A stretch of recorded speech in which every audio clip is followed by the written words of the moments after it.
Assalamualaikum and a very good afternoon to all the participants and also our distinguished guest speaker for today. Welcome to today's workshop on complete postgraduate research proposal drafting. I'm your moderator for today. Just call me Dina. First of all, we would like to thank everyone for participating in this international webinar and to the speaker for making time out of his schedule to give this workshop. I'm sure we all know the drill already, but just for the sake of it, on behalf of the organizer, I would like to remind all participants to make sure your mics are muted, especially when the speaker is presenting. If you have any questions, do leave them in the chat box and we will read them out later during the Q&A session. And also, we will be providing the slides and e-certificate to you via email, so be on the lookout for the participation form link that we will be providing in the chat box later on. As for the video, you can visit UiTM's official YouTube channel to rewatch the webinar once it has been uploaded. This second free webinar series is organized by the Office of International Affairs, Division of Academic Affairs, UiTM Cawangan, Melaka, co-organized with Center of Islamic Philanthropy and Social Finances, UiTM Cawangan, Melaka, in collaboration with our international strategic partner, Universitas Negeri, Semarang, Indonesia. This is our sixth workshop for this second free webinar series. We had our first series back in June, and due to the high demand from the participants, here we are with the second series.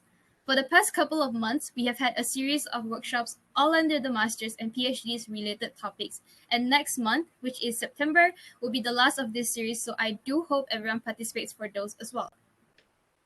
We will be having a few more speakers for different research topics from different research areas and from different research backgrounds, all related towards a progressive master's and PhD's journey. Alhamdulillah, we have followers from not only UiTM Cawangan Melaka, but also from different campuses all over Malaysia. We also have postgraduate participants from other universities, UUM, UPM, UKM, UPSI, and USIM, just to name a few. Thank you for following us. We hope that we can work together as a group to achieve our dreams to become intellectuals with high qualifications in academics. So I guess it's safe to say the whole PhD is a lonely journey myth. That's a false, that's a lie. Most of you have been on this journey together for months now. So with that in mind, let's continue working together and making this journey fun and interesting. We offer small groups discussions and mentoring. For those interested, you are invited to join our WhatsApp group chat, which we will share at the end of this session. Before we move on, once again, I would like to remind all participants to make sure your mics are muted just to avoid any disruptions, especially during the speaker's presentation. If you have any questions, do leave them in the chat box and we will read them out later during the Q&A session. So, don't be shy, ask away. Without further ado, let me introduce our distinguished speaker for today. Our speaker today is no stranger to all of you, I believe, at least if you've been following this series since the first episode. There was quite a demand from you guys to have him back as a speaker, and ta-da, here he is. To those of you who are new today or to those who forgot who he is, our speaker today is UiTM's very own alumni. He graduated with a bachelor degree and PhD in mechanical engineering in 2011 and 2015, respectively. His research area is on various engineering designs such as human factors and manufacturing, with a special focus on motorcycle and automotive. Please welcome Associate Professor Dr. Muhammad Izzat Noor from INTI International University. Hello, good afternoon. Assalamualaikum. Thank you very much, Miss Irdiana. How are you today? Hopefully you are feeling well. All right, so thank you very much, Miss. So now let me share my content.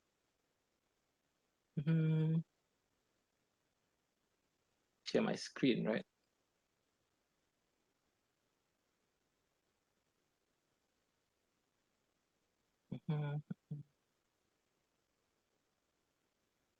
Right, can you see my screen? Yes, I can. Thank you very much. So today, welcome to everyone. We will be discussing on a complete postgraduate research proposal drafting, means that from the beginning until the end. Thank you very much, Ms. Zainab, for your text, but I shall close my WhatsApp now. I'll check it later.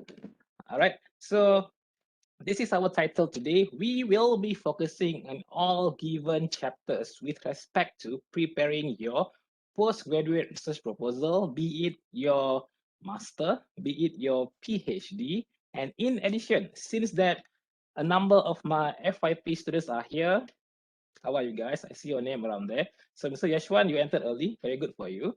Okay.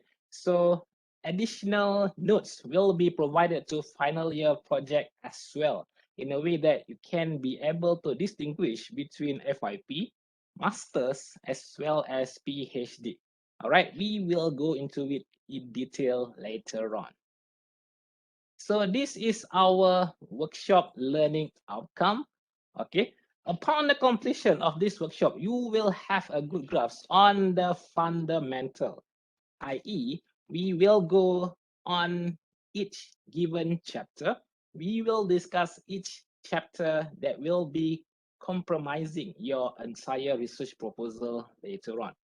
But as we are going through all chapters for the research proposal, we will not go into detail. We will only go at surface level in a way that it could initiate your initial step, the first step taken in order to start drafting your work. All right.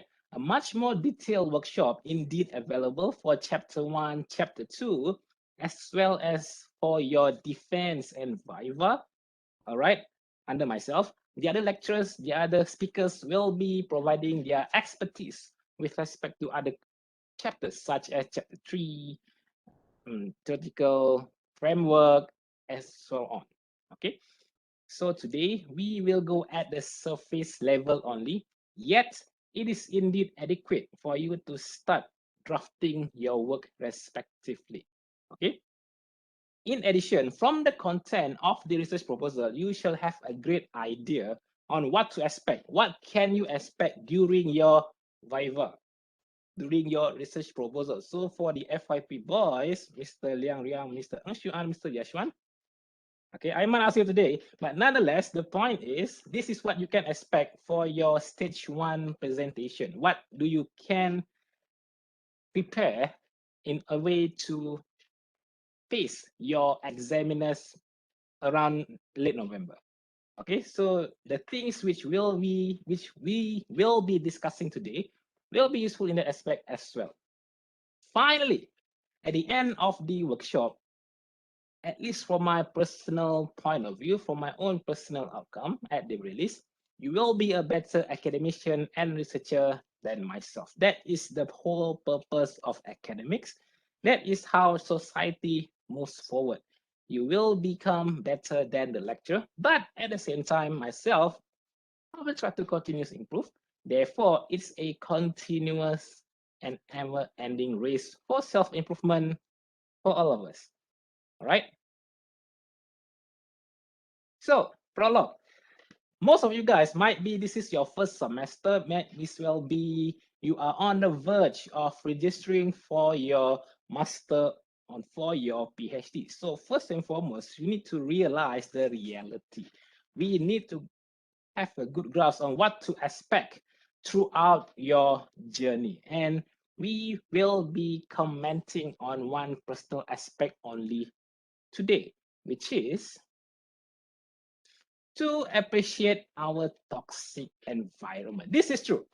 All right, this is a true story. Whether you like it or not everyone will be pleased. Not everyone will be supportive of your personal endeavor, of your journey towards your postgraduate, even completing your degree, Mr. Yashwan. Not everyone wanted you to see, not everyone wanted to see you pass or attain a good result. True story. Okay, this happens to everyone. You may or may not face this scenario, but I can honestly say that almost everyone will be experiencing this. One way or another, there will be toxic individuals that will like to deter you from achieving your ambition, from reaching your goal, or at the very least, to tap to your full potential. All right, these toxic people are everywhere. Some might say, okay, Miss Indian, some might say, and I think you would agree, prove them wrong, prove them wrong, prove this, haters wrong. Do you agree, Miss Indiana? Some might say, It's easier said than done. all right, so some might say that prove them wrong, but my question is, why? Why do we need to prove them wrong? Because if we would like to prove them wrong, in a way, we are putting our focus on them.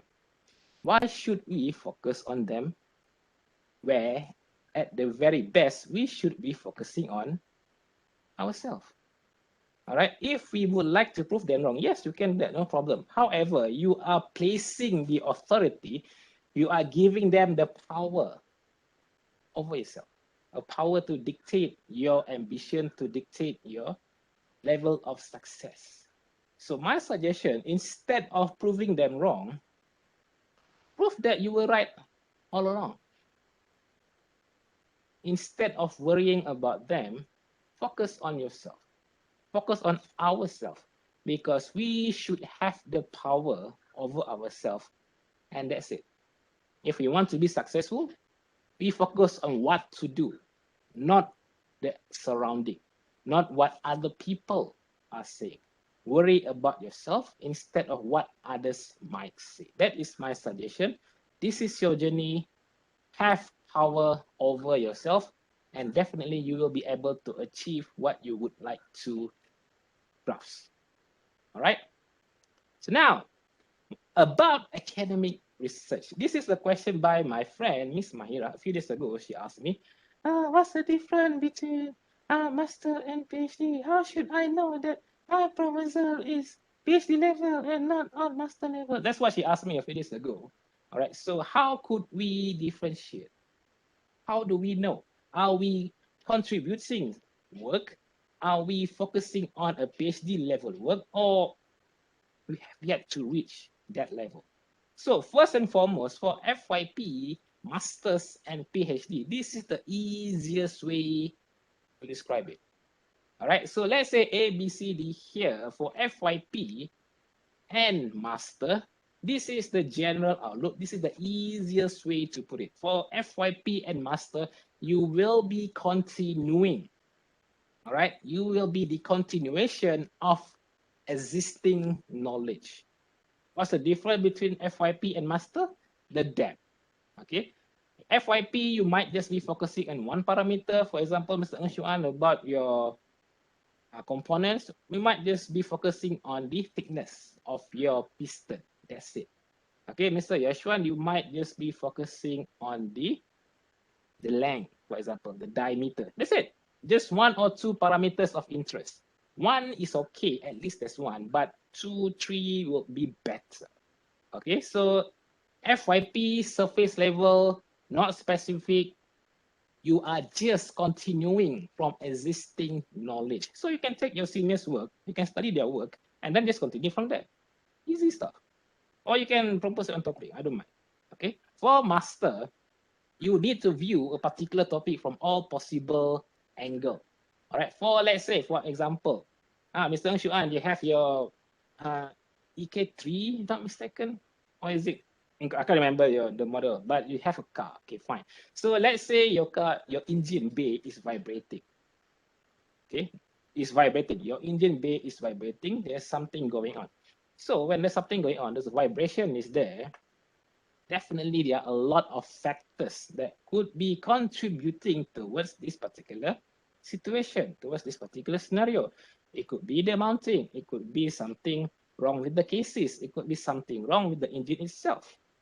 It could be anything. So for master, you will be studying all of these factors. Okay, all possible factors towards the occurrence of vibration in your engine bay will be studied. That is master. You are continuing from existing, and you are studying a particular field, particular topic from all possible angles, maybe 5 parameters. And the effect of each parameter needs to be investigated, not in too much detail, but of course above FYP. Okay, so you need to know everything. So in taking the same example, still on the engine bay, if there are 5 factors that will be influencing the condition or the level of vibration at your engine bay, for PhD, out of those 5, you will be focusing on just one. Let's say on the mounting. So just study on the mounting, that's it. Just on one scope of study and in depth. So from this diagram, C is the new knowledge. So PhD, you will be the bridge. You will be filling up the gaps. This is the most important factor with respect to your PhD. Without that, no PhD. I'm sorry. This is the need. This is the main pillars. Okay, there are three main pillars of a PhD, but this is the main: originality and novelty. All right, so this is the summary from what I have noted earlier. FYP and master are just continuation from existing knowledge. That's it. Okay, so PhD, you will be contributing, you will be filling in the gaps. There is a novelty.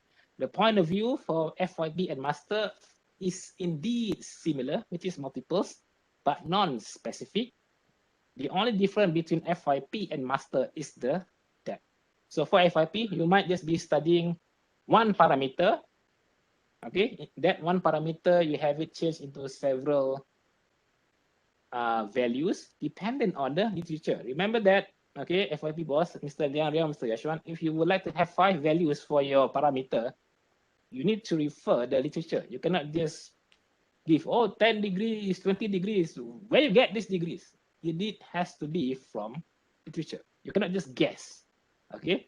Even more severe in your master, every single factor, you provided with the parameters, you provided the range of values. This range must be from literature, not from your own personal assumption, not from own guess, all right? So for PhD, super in-depth. Everything is drill deep. That was the advice provided to me by one of my professor. PhD is to drill deep into the knowledge. Okay. Next will be how. This is in regards to your methodology. How rigorous are your action, are your undertaking in validating what are you actually executing? Okay, how rigorous do you would like to prove, would like to attain your data? You collect your data. Okay, how do you collect your data? How rigorously you collect your data? Did you validate the data that you have collected?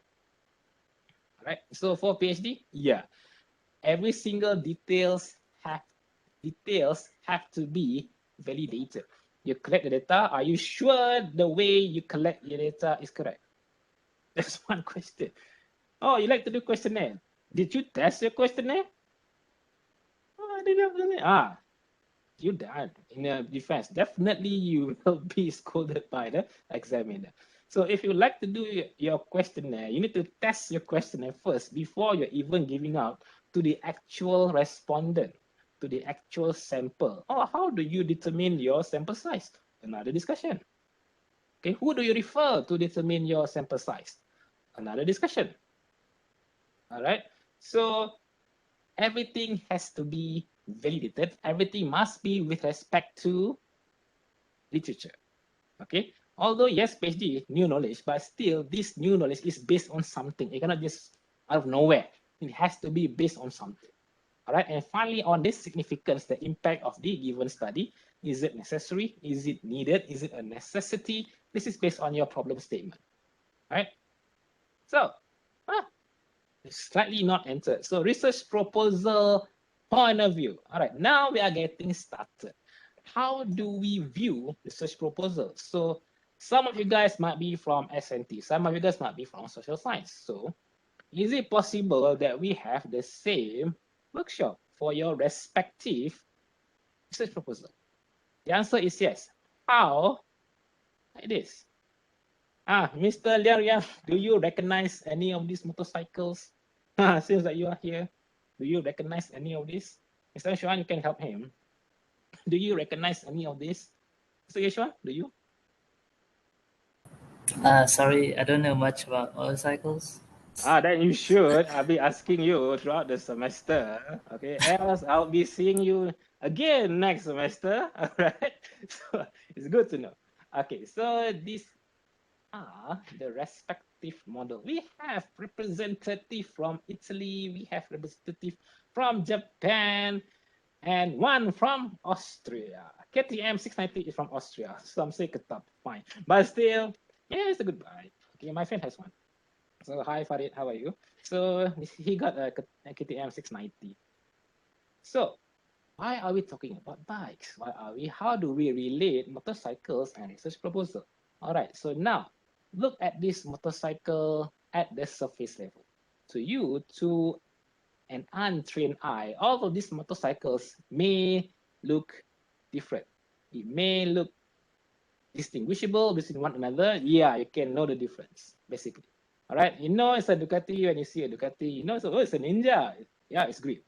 Okay, so it is indeed almost identical to one another, but different.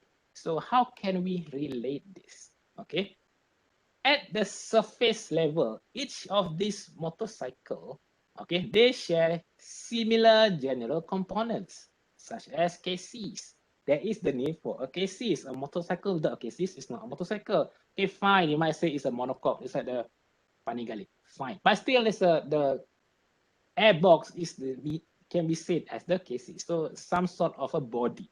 All right, and then we have the engine, the heart of the motorcycle. Swing arm, wheels, controls, and electronics.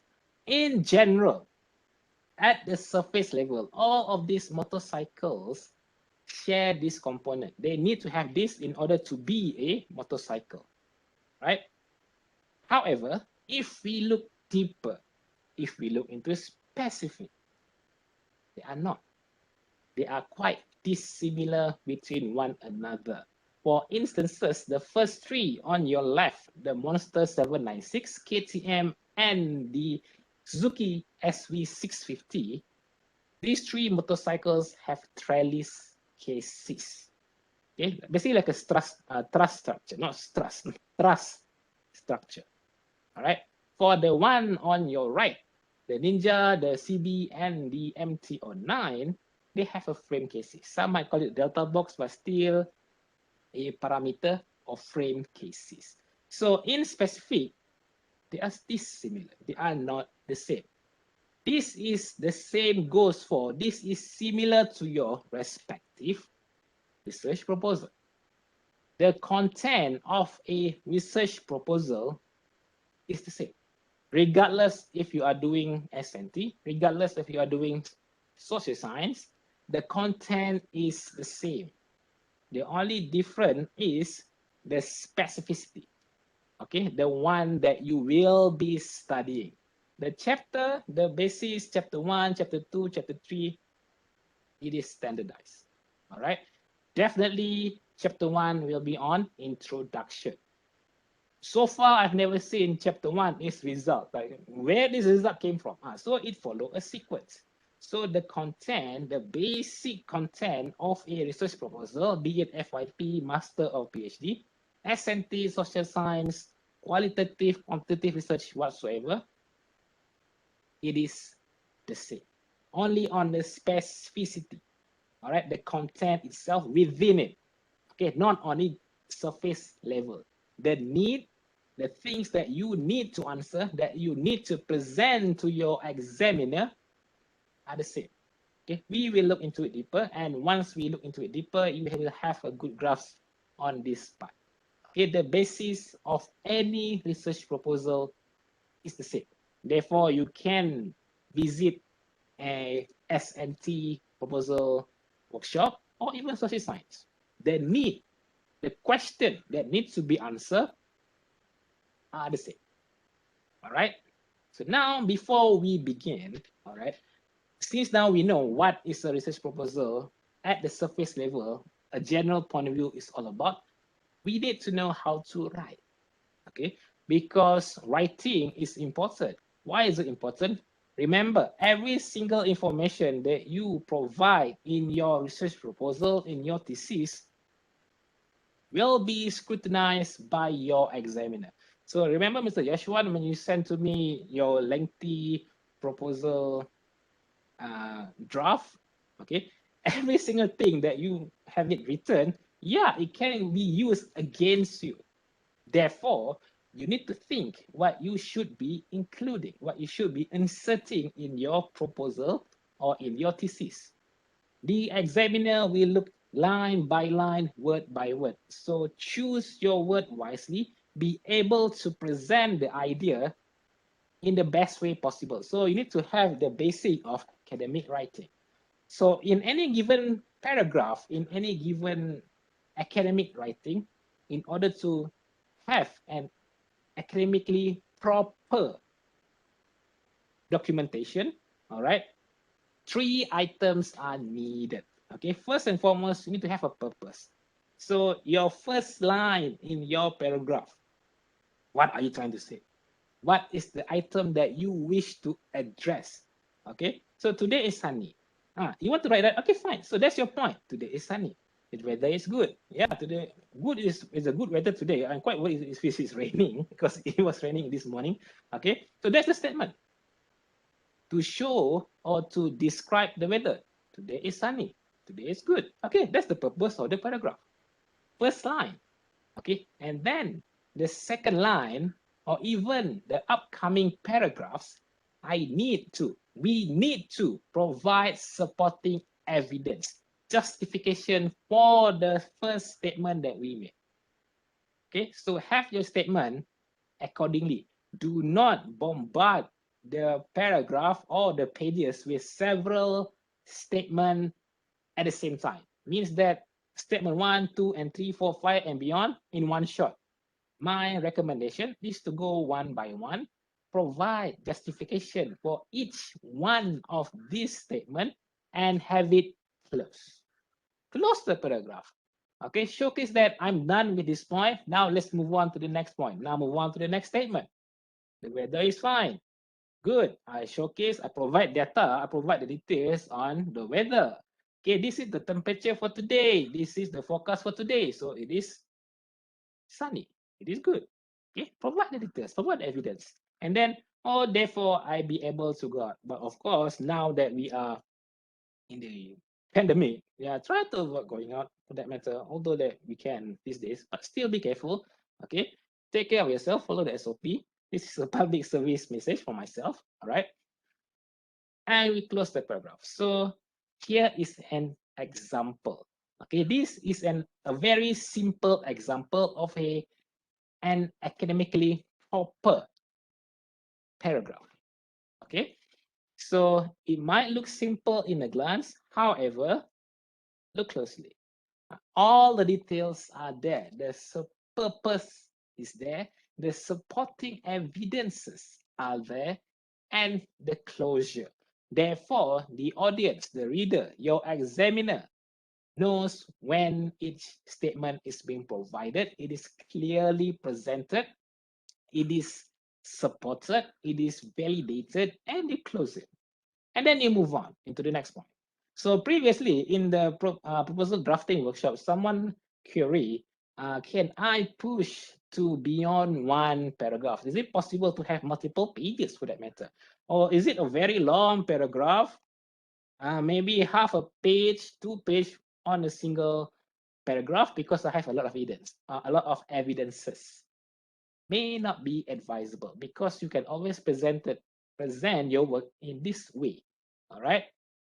Have your evidence per paragraph as well. It is possible. So for here, for instances, for this study, the decimal valve configuration or the decimal engine are very specific or a unique decimal, a unique setting usually employed, usually utilized by Ducati. Okay, you would like to use it for your study. Fine. So now provide justification, provide validation why you would like to choose this particular valve configuration. Why? Okay. Some might not agree. Some might completely disagree. Why you want to use decimal valve? Okay. FYI, decimal valve. Mr. Anshuan, you should know this hopefully. Okay, because you've been doing stuff on your engine. Okay. A decimal valve, instead of using spring at the valve to open and close the valve, it will be employing cam instead. So this is some might say backdated technology, but still, hey, it's still being used widely today. Bugatti still employ it on the ongoing motorcycles. Okay, the V4, V4S, yeah, still using the conventional decimal engine, except for the new Multistrada V4S. That Multistrada is using conventional engine. Why? Because of this service interval. So there are various reasons why Ducati choose to employ the decimal valve, but most importantly in regards to valve float. Okay, but there's some technical details. You don't have to worry about that. Nonetheless, this is how we can present your justification. This is how you can showcase to the examiner why I choose this valve. Okay, the examiner may not agree in a way, but if you provide evidence, okay, you show citations that this valve is good, yes, you can, no problem. This is your study. You know your study best, and every single decision, every single judgment is based on reference. As long as you have that, you're good to go. Okay, you cannot just, oh, I just like it. No, we don't do that. Why? Because this is academic research. Academic research must be based on knowledge. It must be based on citation and references. It is the need. All right. So this is the picture of the Desmo engine and the spring valve configuration. FYI, I'm not sponsored by Ducati, but if Ducati would like to send me some bikes, I do welcome them. I can add to my collection. Okay. So this is an example of the cam bike. Okay. And this is for the spring. Most vehicle will be employing the spring valve. Why? Because cheaper and the technology for spring has evolved. This is back in the 60s actually, the cam technology. Because back then the spring at high revolution, at high temperature, starts to float. So the firing, the closing and the opening is no longer consistent. Okay, this is just some technical explanation. Now, the preface, chapter 0, abstract. Okay, abstract, regardless FIP, master or PhD, yeah, you need to present it. Okay, if you're writing a paper, for example, yeah, this is what we submit to the conference or for the journal. Journal usually for the whole paper, but for conferences, oh yeah, just submit the abstract. So what do we need in an abstract? Okay, this is something, this is quite a learning curve because upon submission, sometimes the abstract submitted is not in accordance to the standard. It is not in accordance to the need. There is a specific need. There is a standard in showcasing, in presenting your abstract. Else, your abstract is not academically proper in your presentation. Okay, it's not academically proper. It needs to be academically proper. It has a standard. It has a benchmark. And for that matter, some might even say there is a SOP for an abstract. Without the details, your abstract is not an abstract. It's just some summary. It is not appreciable. So what do we need? Okay, so listen up to my FIP boss. You need to prepare this later on. Okay, abstract is just one singular paragraph. Okay, I've seen in your report, I've seen in your assignment. Why is it 3 paragraphs? And why is it has a bullet point? We don't have that. Abstract is one singular paragraph, okay, without any bullet point, without anything. It's just being justified. The paragraph is justified in one singular paragraph, one singular presentation. It's a straightforward summary from the beginning until the end of the work. So some of you might say, hey, I'm doing proposal defense here. I'm preparing my proposal. How can I have a full abstract? Actually, you can. At the result, which is point number 5 of the content, you can provide your expected result. Foreshadowing. In storytelling, they call it foreshadowing. Okay, what can the examiner look forward to? What can we expect from your result? So for defense level, for research proposal level, not thesis, just proposal defense, okay, DRP, some might call it, result is not warranted. But expected result, it is best to have it. Okay, so Mr. Liang Riang, Mr. Yashuan, and Mr. Eng Xuan, even Mr. Young's voice, I think you are here, okay, have expected result for your FYP1. Even for master, have expected result for your master. For your PhD, it's the same. All right. What can the examiner expect in the future? So here is an example of a proposal or ongoing research abstract. The difference is just on that one singular line. The validation is expected expected to prove. That's it. It means that the study is still ongoing. It means that we have yet to complete the assessment, but we have planned. Some might have preliminary result.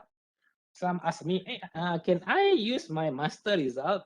Can I use it as a preliminary? From my point of view, yes, but please discuss with your supervisor. Okay, if your supervisor agree as well, then why not? If you ask me, yeah, master, there might be a whole lot of result.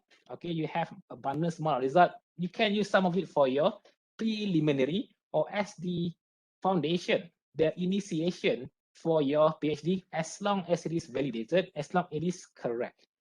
Just imagine if you start your PhD on a loose ground, not a good idea. So make sure that your data, if you would like to continue from your master, is indeed validated, is indeed legit. Okay.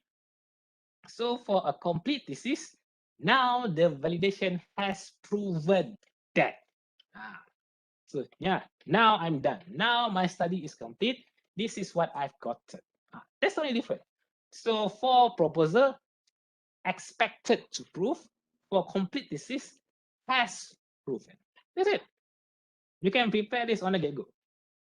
Okay, easy stuff. So here is an example of an abstract which has all the details that we need. We have the objective.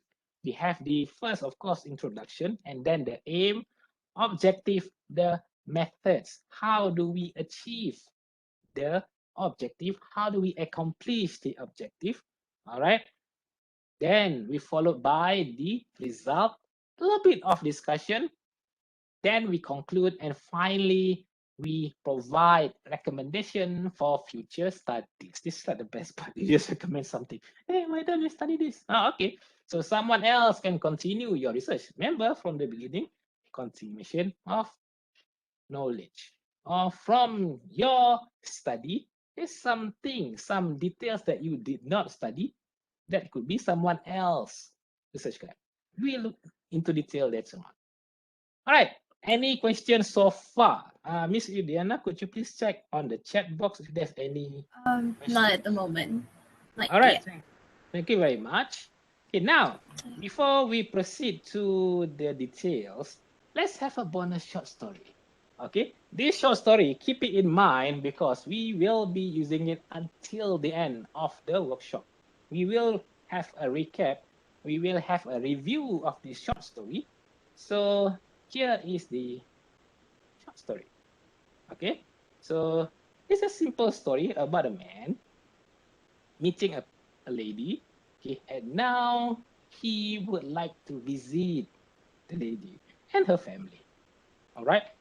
So if everything goes well and if things are in accordance to the plan, why not? Maybe they could get married. Okay. So this particular young man, okay, he has the options of going to Kota Baru either by car, okay, by bus, or even by plane. Maybe not during the MCO, but let's say this is somewhere earlier or after the MCO. Okay, so this is a very short story to keep in mind. We will be visiting this short story at the end of the workshop. So keep this in mind. It will be important because there's an Easter egg to it. Okay, there's some thing deeper into this particular short story. Okay, so we put this short story aside as of this moment, but we do keep it in. All right. Now, the content of a research proposal. What do we need? In a research proposal, by default, the generic content of a research proposal, there are 7 chapters. This is the maximum, or you can go even further, but in general, this is what to expect. Okay, so at FYP, master, and PhD level, same thing. This is what to expect. Okay, as noted, we have chapter 1, introduction, which is the structure of your entire research. This is the body of work. This is the what. This is the question that will be of focus in that particular chapter, the structure of the study. Secondly, literature review, the foundation of your study. the references of your study, the why as well.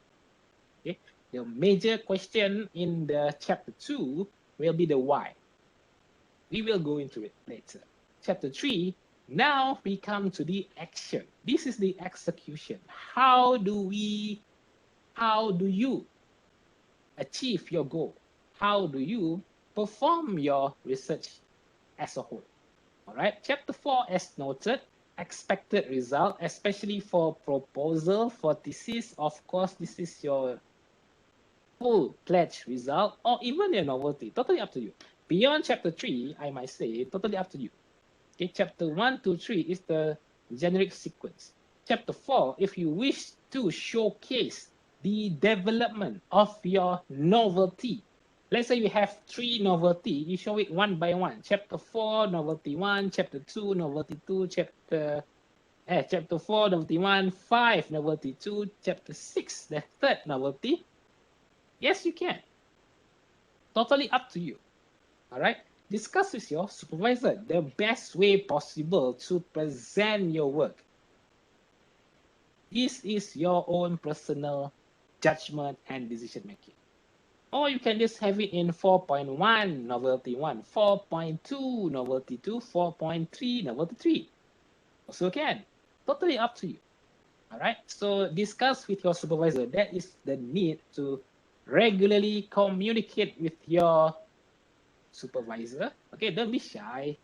Communicate. That is how issues can be resolved.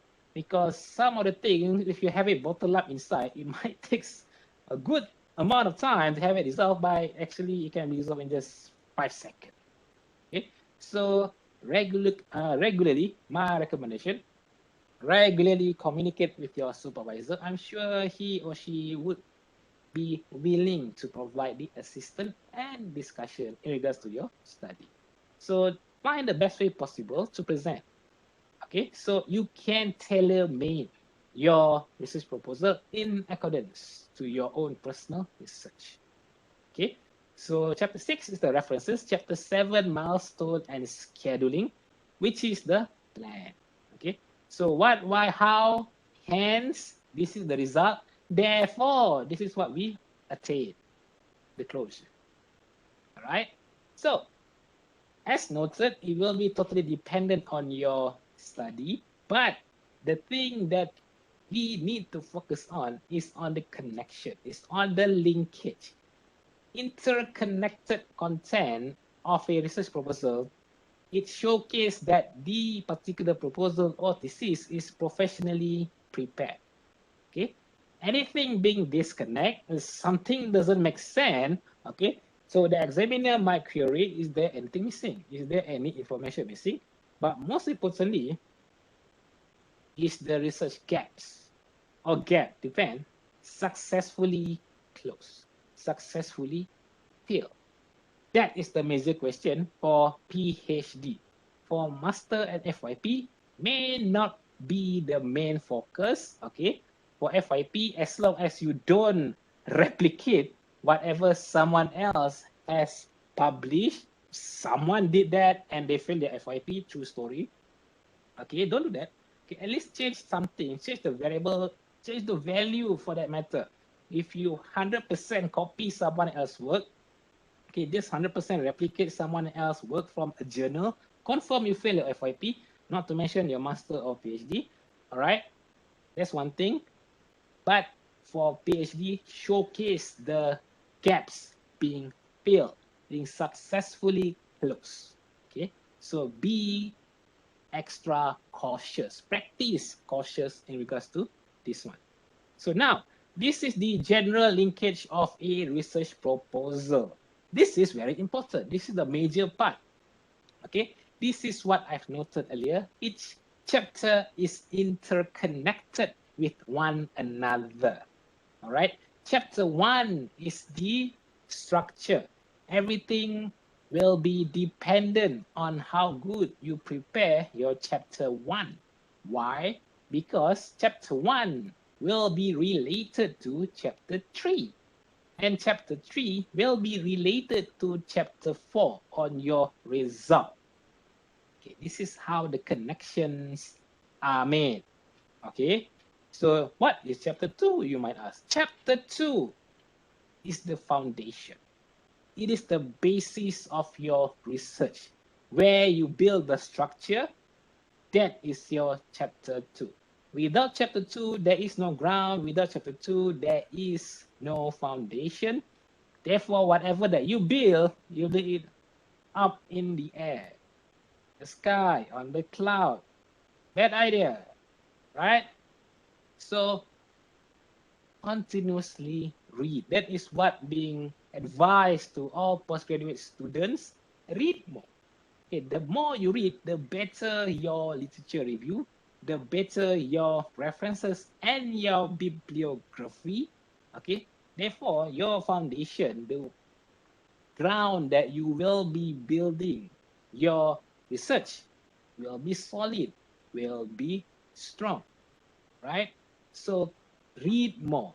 The more that you read, the stronger your study will be. So some might ask, how many references are good? Okay, yeah, we can cover this for later, but since we are on the topic, depends on the field and depends on the scope of study. Some scope of study, the amount of literature will be minimal, totally dependent. Totally dependent. So up to you. You need to discuss with your supervisor. Some might say 50, some might say 150, depends. But focus on the quality. I always say that. For references, focus on the quality, else it will be questioned. So what is quality? For instances, is it up to date? Even that can be a measure of quality. How do we know this is a good reference? Is it up to date? That is the easiest way to put it. Okay, one of my colleagues noted earlier this morning, okay, the examiner requested to update any references which is backdated by 5 years. Okay, anything 5 years, beyond 5 years, please replace by the latest reference. That was the request after the Viva master, to be said. Okay, so that is one measure of quality for references. It is up to date. Okay, as well as the amount of being published by the author. Okay, if this author has been publishing like 100 plus journals, okay, cited or indexed journal, so therefore he's an expert, he or she is an expert in the field. So yeah, it's one way to measure quality as well. Okay, who is the person? Okay, since we are in the topic of publication, so you might ask, so how can I publish my work? So this is my suggestion. So your potential publication will be of this regard. Your first paper could be just a simple review paper with respect to your problem statement. Your second, third, and beyond could be just from your result. This is the easiest way to publish. Okay, the easiest way for you to plan how many papers that you wish to publish upon the completion of your postgraduate study. Okay, so depends on your aim. Are you going for numbers? Are you going for full-on quality? If you want to go for Q1, then most likely you need a whole lot of result, high quality result, or maybe just one or two. Depends. Okay, it all depends on your study.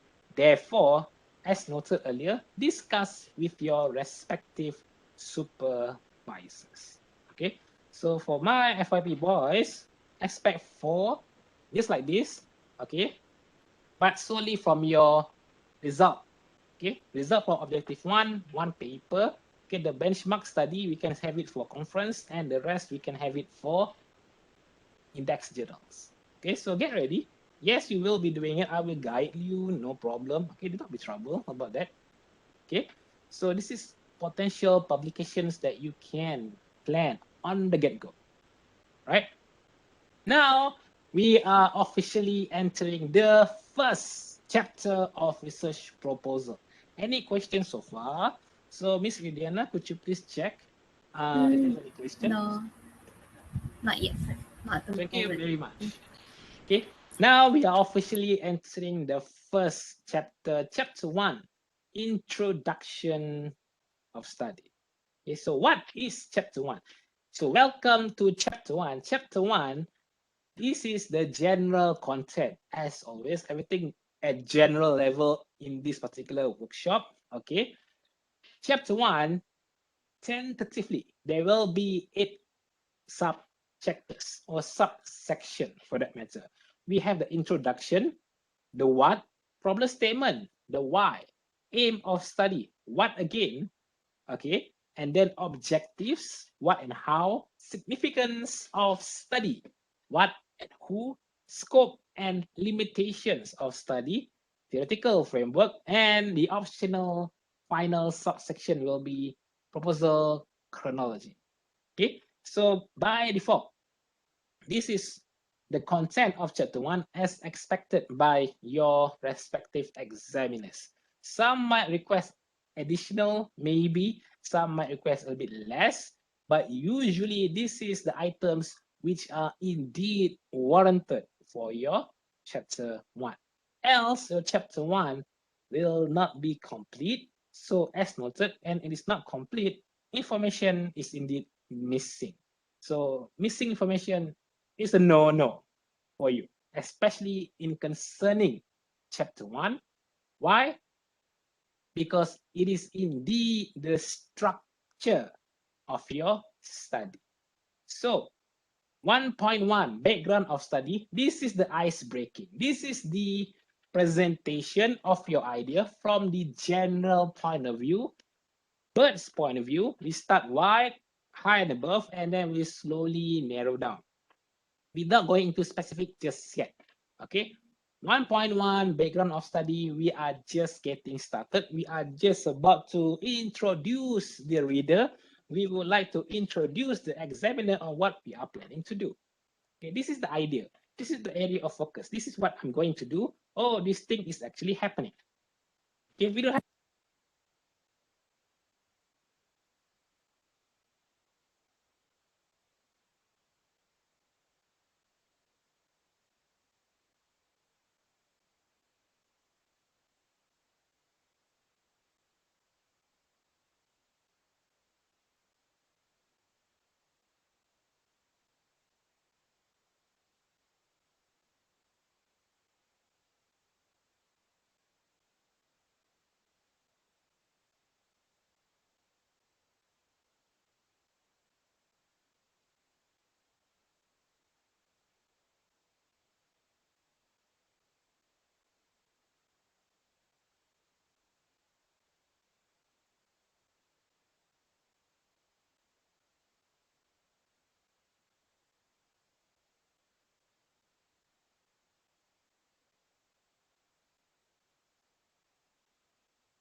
Excuse me, doctor. Tak dengar lah.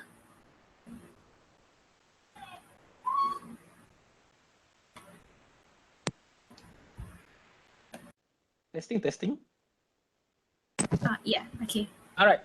So let me repeat back again. So the introduction, dengar? Dengar. All right. So the introduction, the background of study will be the ice breaking, the what you are trying to present from a general point of view. Why we are not going into specific, because this is the first introduction. We would like to introduce the topic, how the idea came about. Okay, you would like to study this area, so have it in a step-by-step case. Okay, as noted earlier, hopefully you catch it because of the audio. My professor noted to me, nothing beyond 3 pages. So for Times New Roman size 12, spacing 1.5 or 2.0, I think it's 2.0, all right? No more than 3 pages for the introduction or the background of study, how the study came about. No more beyond 3 pages. Why? Because we are not going into specific. We will not be providing too much general details. We just would like to welcome the reader, welcome the examiner. Oh, this is the area of study that we would like to focus on. A more specific will be provided, okay? Specific elaboration will be provided in problem statement. So have a little bit of patience, okay? Go one by one. Slowly we narrow down, okay? Next, my suggestion to you, we can also provide the general reason of selection of said area. Okay, so for you, for example, Mr. Joshua, you would like to study on that invention. Okay, we won't tell it now, we won't tell it today at this moment. Okay, why do you wish to study on that? You can talk about sustainability actually. So you can provide some general idea, why am I studying this particular field, this particular scope of study, just on the surface level as of this moment. So you would like to improve the piston rod, Mr. Ng Xuan. Why? Why is it necessary? What's the need to do that? Is something wrong with your piston rod or something? Say something about it. Okay, so provide general idea. Okay, just elaborate. This is without going into specific on the problem statement, just on surface level. Okay, so that the reader might be able or may be able to understand what you are trying to convey at a much deeper level. Okay, provide some simple justification. At best, still provide in reference to the literature. So if you have strong literature here, it's a good impression as of already. Finally, we need to close chapter or subsection 1.1, background of study. Okay, my recommendation, my humble recommendation, close your 1.1 with a short and sweet summary of the background and your general aim for the study. Okay, the aim for this study is this much. The study will be using or utilizing quantitative or qualitative research methods. You don't have to list out the methods just yet. Just elaborate. Will you be choosing quantitative? Will you be using qualitative? Yes, there are places where we need to focus more on either one, or we can just have it mixed. Up to you. Discuss with your supervisor.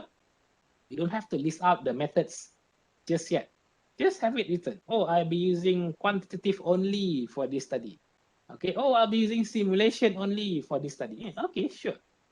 Right. So simulation is quantitative. And provide the notification in regards to the novelty and the research gap. Why do we have this? So that we close the background of study in a sweet manner, okay, in a concise fashion, okay, because the reader might be reading a few pages. Okay, now we showcase that, oh, this is the end. The aim of this study, upon ice breaking earlier, is to actually achieve this. So I'll be employing both qualitative and quantitative research methods for this study. The expected result is expected to, or the expected result will be filling on this thing. It will be resolving this matter, for example, and therefore the research gaps will be filled. Just general, without going into specific just yet, so that we have a proper closure for the first subsection, which is background of study. Right? Now we are heading towards deeper. Now we are going much more specific.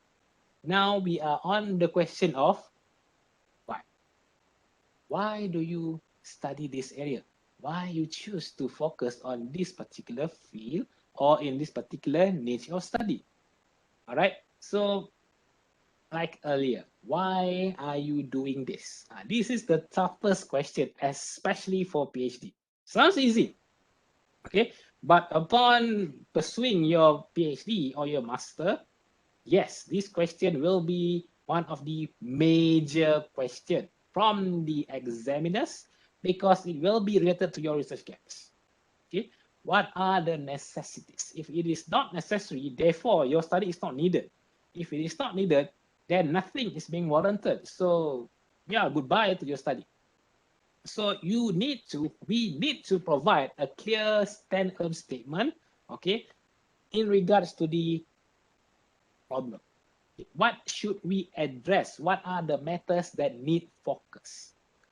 Because as noted, it is related to your research gaps. So then you might query, what is actually research gaps? For FYP and master, as noted, this is not a major part. So FYP and master, you don't have to worry too much on these research gaps. But if you wish to add master or FYP level, why not? Okay, but it is a matter of depth. It'll be too in depth. You will be spending too much time. Okay, because remember, some master could just be maximum 1.5 years. It could be just for 3 years in total. FYP confirm 1 year. So if you would like to fill the research gap, time is your nemesis. You may not have the time to complete your work in order to fully close the research gap. So that's the reason why FYP and master research gap is not a major item, only major for PhD. So what's the definition of research gaps? Research gap is the missing information or a particular area which is minimally documented, okay, yet to be explored or underexplored. And most importantly is the last two lines here in this slide. The research gaps or gap depends, okay, could be explicitly mentioned. If someone being a nice guy and told you, hey, study this area. Yes, it could be. Or non-explicitly found. The last part is the most challenging. To be able to read between the line.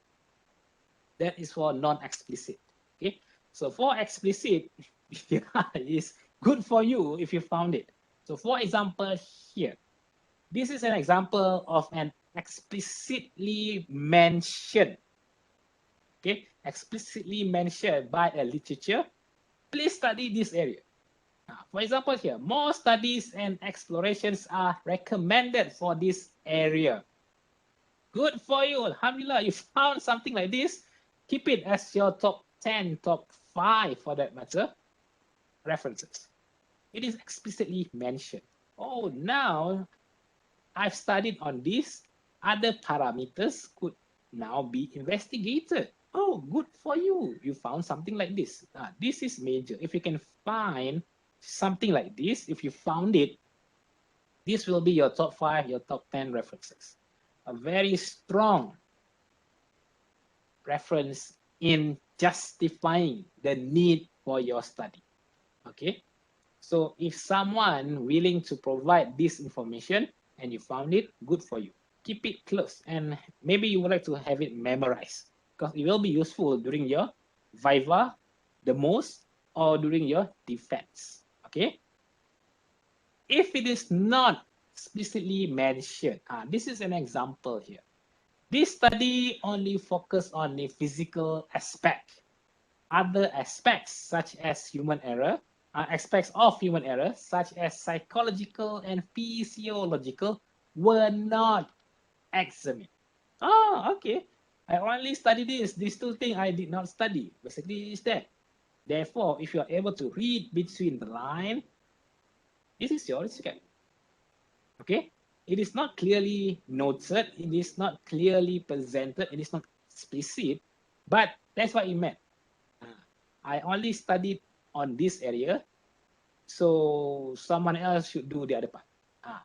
This is also related on your scope and limitation, which we will be viewing it later. All right. So if that's the reason why in the beginning I've noted that anyone who said to you, read more. This is the reason why.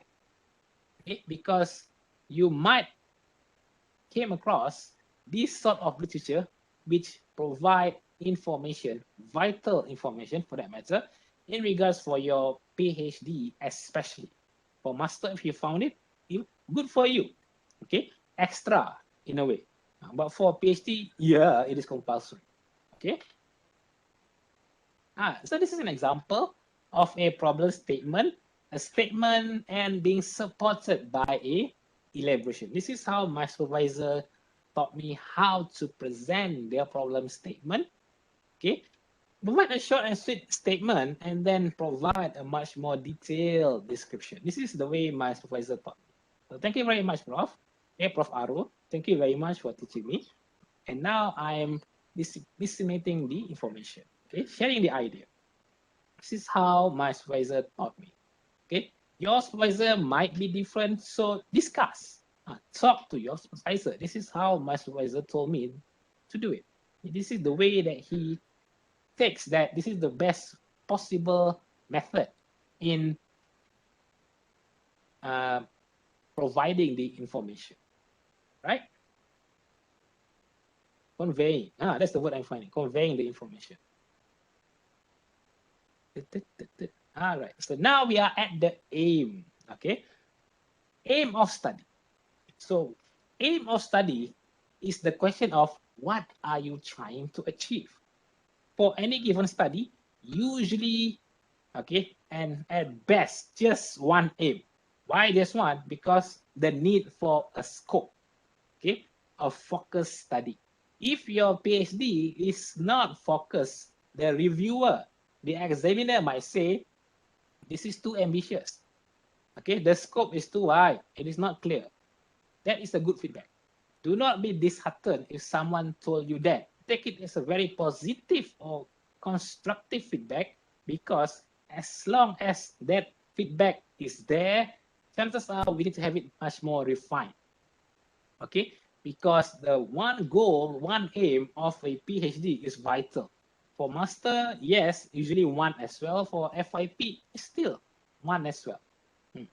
Because if there are more than one, the focus and the scope might stray away. So, I want to study this and I want to study that too. Why? Okay, it is not focused. Your study is, some might say, too ambitious. Okay, so narrow it down. If you gotten this feedback, good. Why? Because to narrow down, to chop down on the unnecessary items is much easier than to add on. If someone told you that your study is ambitious, good. Now you can chop out some parts. There are additional unnecessary items, so take it off, take it away. Good. The problem is to add on. I've once been to a proposal defense master level. Okay, the guy presented, he already studied for 1.5 years. Okay, 3 semesters, if I'm not mistaken. Yeah, okay, 1.5 years. So he presented his master, and the feedback was, this is diploma. True story. Okay, because the examiner checked that it is not sufficient. Okay. Of course, he failed the defense after 1.5 years, and he's a hardworking person, I knew, because while I'm playing StarCraft, he's actually studying. Okay, so yes, he's hardworking. It's just that the issue in terms of the supervisor. The supervisor was too busy, so he was not communicating very often. Hence, issue with the proposal, issue with the defense, it is not adequate. So the feedback was, this is diploma level, do it again. So yeah, that's a tough pill to swallow, but I think he rebounded. I don't meet him after that because I be continuing in another department. Okay, I studied with another buddies. Okay, so that was a very tough feedback, very hard pill to swallow. So if someone told you you are too ambitious, you are not focused, good, much easier. So the question is how? That is the question that you should be addressing your supervisor. If your supervisor provides constructive feedback, don't ask what. Okay, what is wrong? He already told you what is wrong. Ask how to improve it. Okay, so this is not enough. Okay, how to make it enough? How to make it adequate? Don't ask why it's not adequate. It's pointless. It's a pointless argument. Ask how. Okay, Prof, how can I improve it? Swallow your pride. Okay, you might not like it at all. You might not enjoy it at all, but calm down and ask how. Okay, there is a time to fight, but that is not the time when you are learning. When you are learning, control your ego. Okay, if your supervisor say no, there's no point in arguing. Okay, you can defend a bit, but if he said this is not enough, ask question how. There's no point going into argument because you are not solving the matter. Your supervisor said this is not enough. Okay, how to make it adequate now? How to make it sufficient? Now it is becoming constructive. It is no longer a negative decision, a negative discussion. Ask how, not why. Because definitely your supervisor knows more.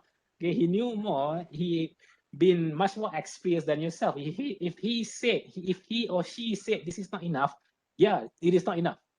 So ask how. Don't argue in a pointless manner. Okay, so listen. Control yourself. Check your ego out the door because you are a student. That's it. Okay, when I was a student, yeah, that's how we learn. And that's how we grow. We listen. If you don't want to listen, too bad. Okay, too bad for you. So listen. Sometimes that is the hardest thing to do. Okay. Over here, although that we have 5 points, let's say. Okay, let's say here, you would like to focus on one specific goal. Okay.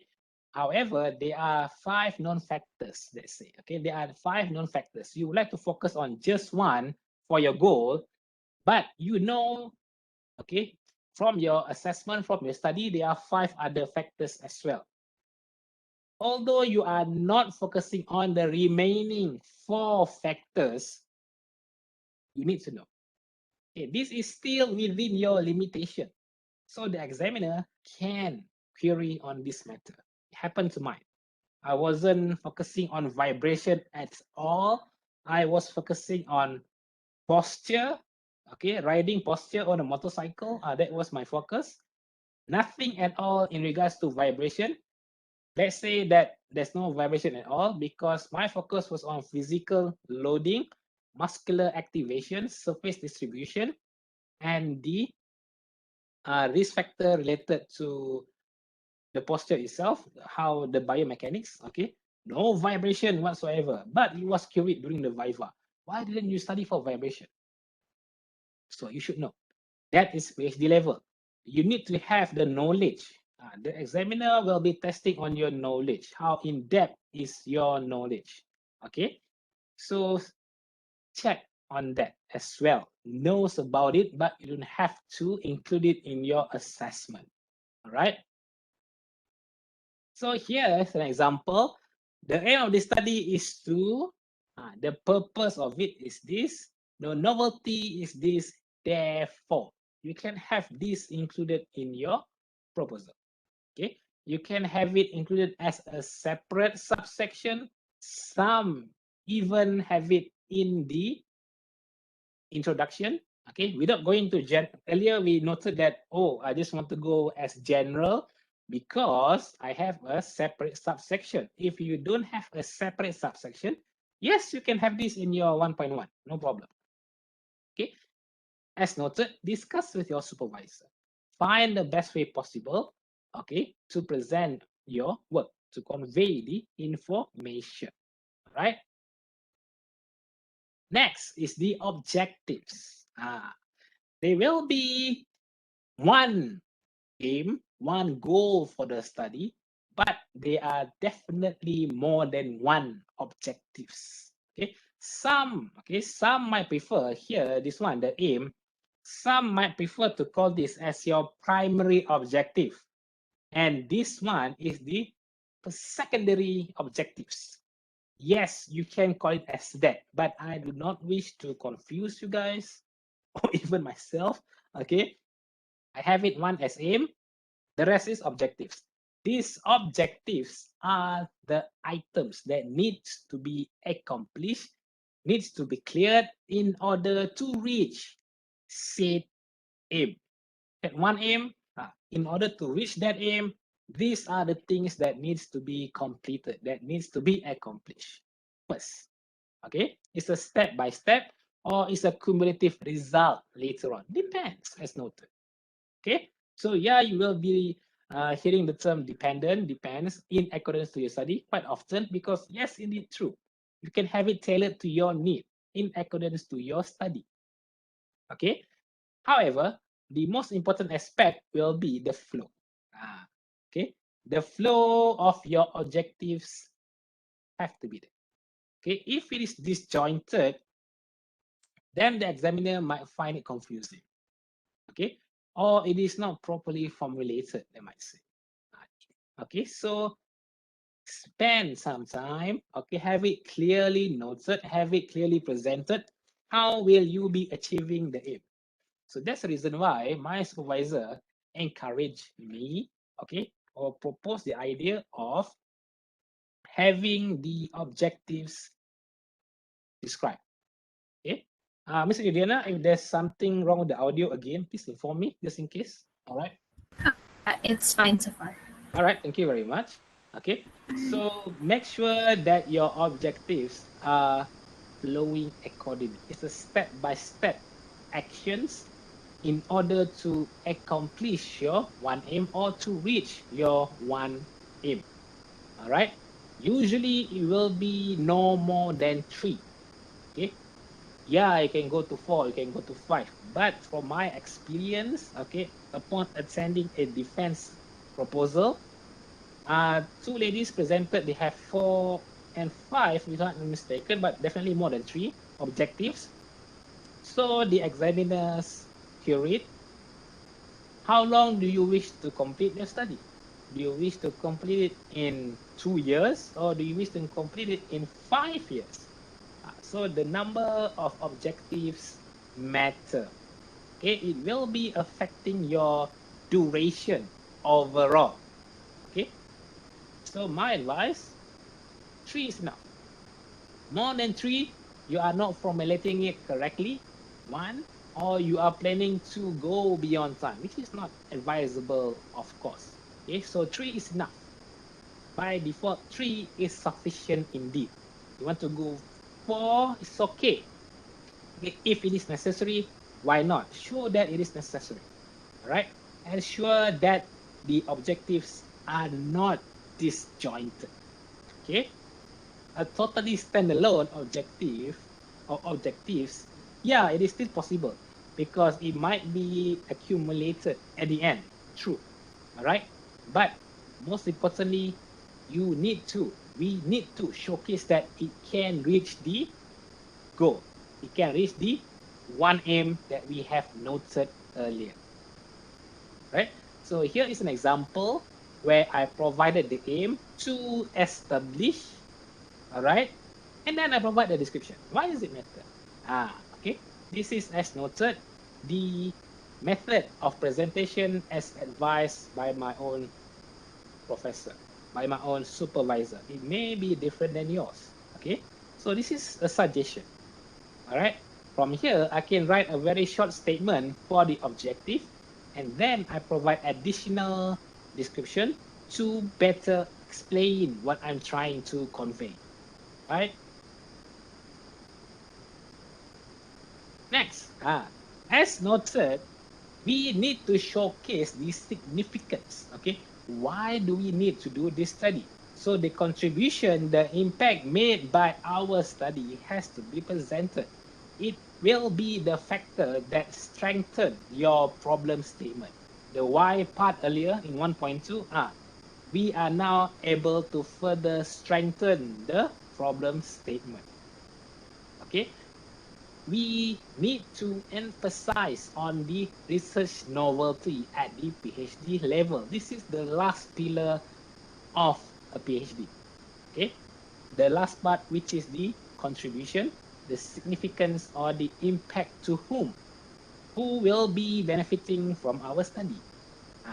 So the way you can present your significance of study, we study it in general, and then we narrow down. For example, here, this will only be affecting the Malaysian citizen, specific in the military, and in the military, the Angkatan Tentera Darat, ATM, and in specific, the retired officers.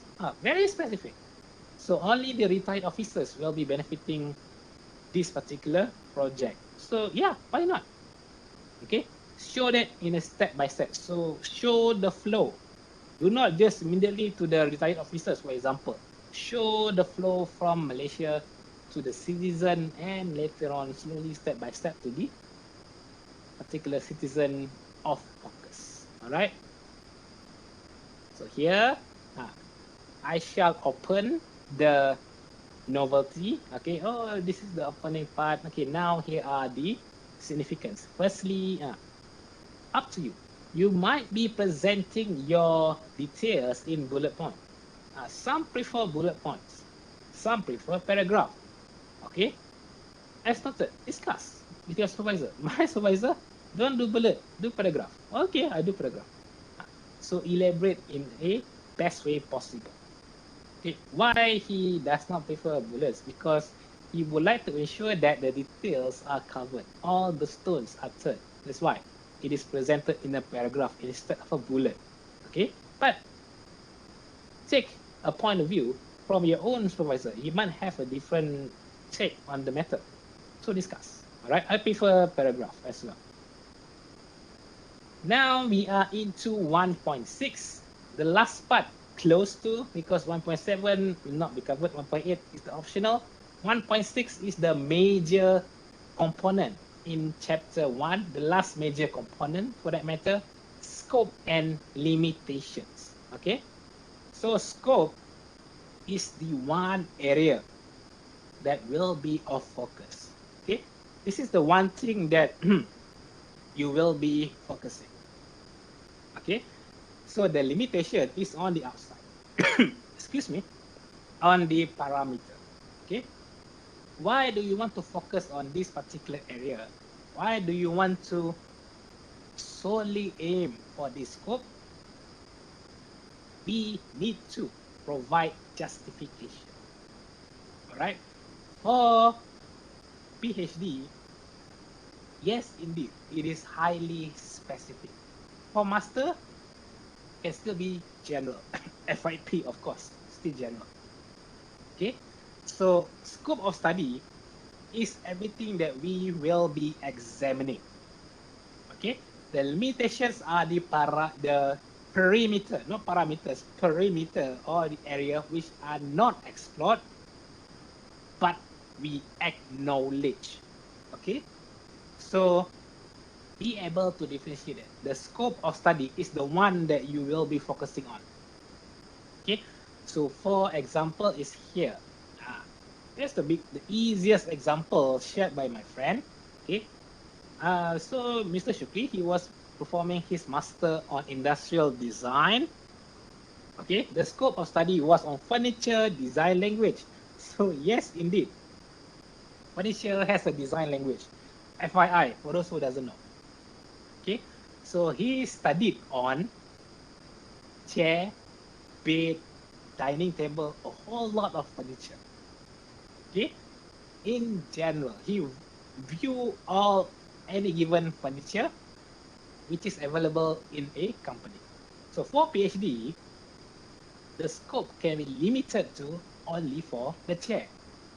That is PhD, highly specific, right? Master level, he study the design language for various furnitures, chair, bed, dining table, whatsoever. Okay, for PhD, chair only. Now it is highly specific. All right, so this is one example. So here is how your scope and limitation could be presented. The more detailed, the more specific you could provide the examiner or the reader, the better. Okay, this could also be implemented or applicable for your respondents. Let's say you are doing your questionnaire, your sample, your population that you wish to access. Okay, you can have it written here. Who are your respondents? Why these respondents are selected? You can be highly specific on this. Oh, high school student. Oh, age this and this. Oh, he is this particular BMI, for example. Oh, he's studying this subject. Very specific. Okay, so be able to showcase the specificity for your PhD. This is very important. Okay, for master and of course FIP, may not be much of a big deal, but it will help. The more specific you are, the better, because it can paint a better picture to your examiners. This is what we want. The examiners be able to understand what we are trying to achieve, who are our target, who are our target audience, who are our respondents for that matter. All right. So over here now, 1.7 theoretical framework. Okay. For this particular workshop, we will not go into detail. Why? Because theoretical framework, okay, it is very own thing. It is much more detailed. I am not the best person to discuss it because this is not my area of expertise.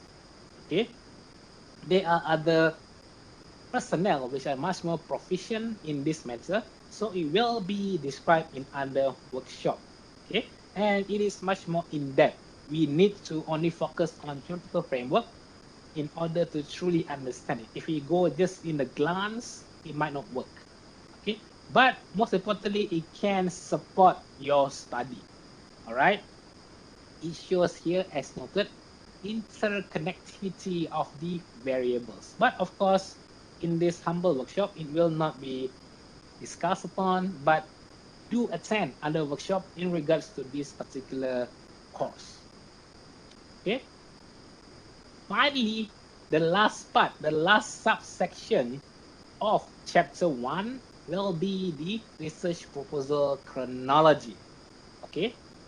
Here, we would like to just showcase how the chapter will be presented until the end, from the beginning until the end. This is optional usually.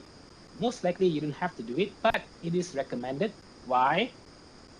Because we can clearly shows where the research novelty is being located. This is like foreshadowing.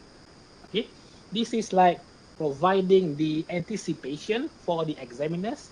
Oh, here are my novelty. So we are going to be there in a while. Okay, we will reach that novelty in a while, but here are the journey. Okay, so if your examiners would like to view your novelty immediately, oh, now your examiners be able to do. Okay, so this is a recommendation as well. We can have it clearly presented. All right, that is the end of chapter 1. That is the most important chapter, the most yeah, the structure as noted. But of course, there is another separate workshop where we will focus much deeper into discussion with respect to chapter 1. Feel free to attend it, but at a surface level, in order for you to be able to initiate your writing, this should be sufficient as of this moment. All right. So any questions so far? Miss Idiana, please check. Doctor, yeah, there's one question from Mariam. She asked, do we have citation in research scope? Yeah, at best. Because why are you studying that particular area? At best, you provide justification as well. So every single step in PhD research or master research, at best, we have it noted with respect to citation. If we be able to provide citation, the better.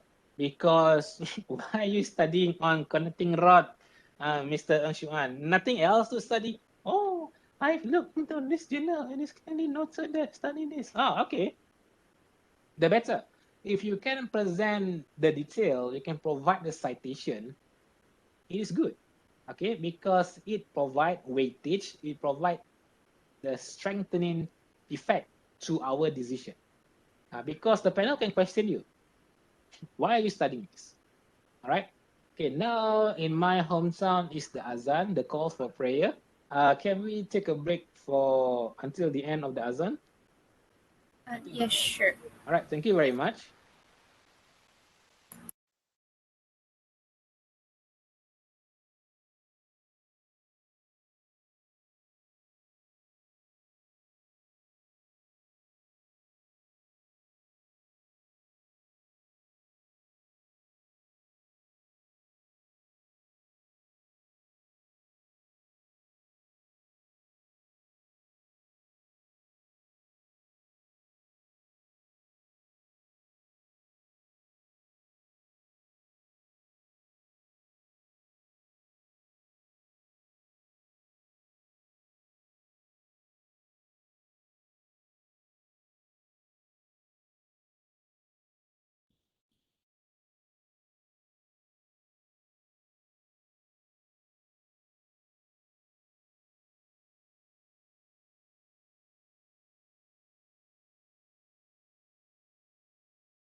All right, so we are back. My audio clear, Miss Idiana? Is my audio clear? Checking. Yes, it is. All right, thank you very much. So now let us continue for chapter 2, literature review. As noted, this is our foundation. Okay, this is the ground of which our study will be conducted. Without a proper ground, your structure, your chapter 1 will crumble. Okay, so remember, a study is only as strong as its literature review. Okay, without citation, without references, without the need to, without looking back to previous knowledge, it is not academic research. Okay, so it is necessary, it is compulsory to cite someone else's work. That is the basis of academic research. We are not making up things out of the blue. So that's the reason why citation is very important. Whatever it is being presented as factual, you need to have it supported. We cannot just make a statement like just because. Okay, if we just make it just because, like, oh, I want to make a statement. Okay, that is not academic research. Academic research, that is a proper way to present the idea. Okay, anything which are not our idea, we have it cited. Okay, else it can be noted as plagiarism. So be extra cautious. Okay, a poor literature review will be a fun day for the examiners, but not by you. Okay, even for FYP level later on. Okay, you can see, you can clearly know that the student does not perform or did not perform the literature review based on the presentation. Okay, so I get this value. Where you get that value? What is your references? What is your regulation, or what is the code that you follow? What standard that you follow? For example, previously, myself is Mr. Yong. So the student was conducting an experiment. Okay, so the question was, what standard did you use? He said, I don't know. The technician did it for me. Congratulations. You just booking your ticket for the next semester. Okay, so don't do that. Whatever that you do for your master, for your PhD, for your FYP, have reference. Okay, without proper reference, then everything can be of question. Remember, every single detail can be scrutinized. So the more information you provide, the more citation is needed. Okay, the major aspect of chapter 2 will be the research gaps identified. Okay, so whatever the research gaps that you have found, you need to have it presented in chapter 2. Okay, some question me, how can we present our chapter 2? So the answer is simple. Chapter 2 shall follow the content of chapter 1 and chapter 3. So whatever it is that you have presented in chapter 1, just follow. You don't have to think again. It's the same template. So the flow of your chapter 1 is the flow of your chapter 2. And the later half of your chapter 2 is the content from chapter 3. All right? Remember, chapter 2 is the basis, is the building block for both chapter 1 and your chapter 3. In your discussion, some part of it may require support from the literature as well. I mean, for example, oh, I found this, oh, similar, and that guy, he's found the same thing, something like that. Okay, or you can say, oh, I found this quite in contradictory to that particular person, so you can elaborate. So it might as well be a new finding. It might as well be the novelty from the get-go. Okay, your result may not be as expected, might as well because you are not viewing it at all direction, in all perspectives. You are just too narrowed down that you are not seeing the bigger picture. True as well, right? So that's the reason why have a partner, have a discussion, maybe with your friend, with your supervisor, because there's no such thing as something wrong out of the ordinary. if everything is being conducted in a correct manner, definitely it will lead to something which is accurate indeed. Okay, so it might be insufficient. Happened to my assessment previously. The data doesn't make sense at all, but apparently because I did not view the situation from all possible perspectives, right? So now, the default requirement for literature review. This is the basic of chapter 2 literature review. So in order to present your review, this is the requirement. Without this, your literature review, can be noted as or labeled as poorly presented. Okay, an academically proper literature review shall contain these 4 C's. The first 2 is in this particular slide: comment and compare. So what is comment? Comment is basic reporting. You just noted what you found from the literature. That's it. Just comment. Oh, this guy found this. That's it. All right, you don't have to do anything else. This is basic reporting. For FYP, this is expected. Okay, for FYP, this is the very basic level. Okay, you just comment, you just report what has been found by someone else. Oh, this guy found this. Good for him. So you just elaborate what he found. Oh, he did this particular experiment and then he found this. So I have some examples for you to view later on. To compare, now we need more than one study. Okay, for comparison, we need to have apple-to-apple comparison, at least 2 studies at bare minimum. The more, the better. Okay, for instances, you are studying on aerodynamics, a fun area, fluid dynamics. Okay, so for comparison, you will be comparing studies which conducted assessment on the same component. For example, same area of study, studying the same component. Now it is comparable. Their result may or may not be the same.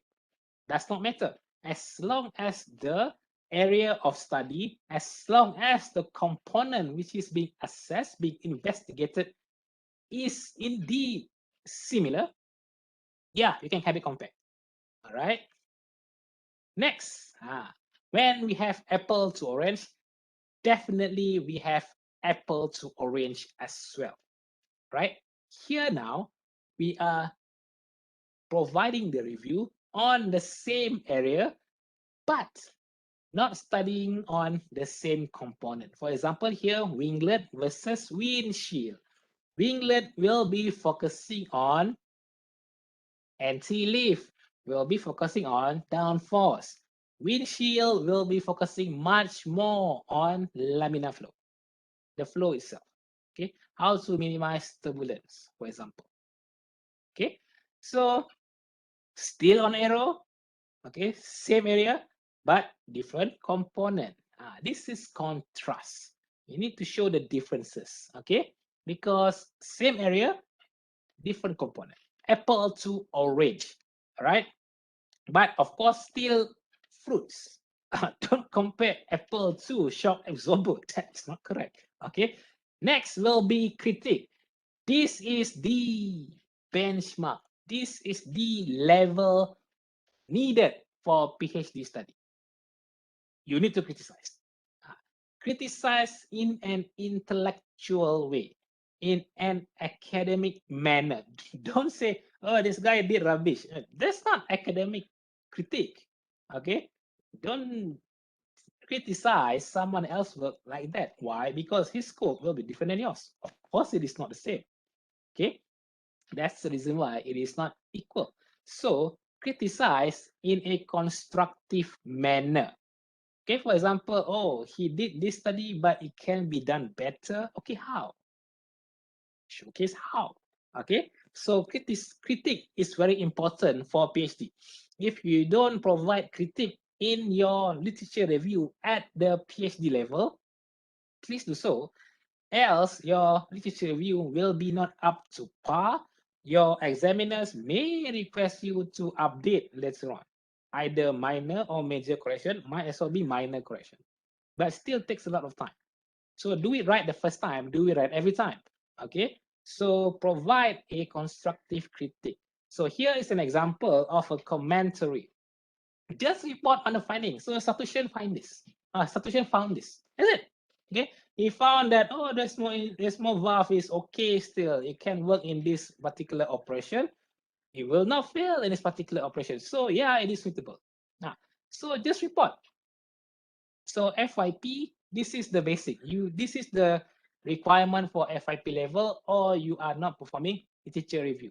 The common error for FYP, they just provide Wikipedia information. Like, the what item? Literature review. You need to review previous studies.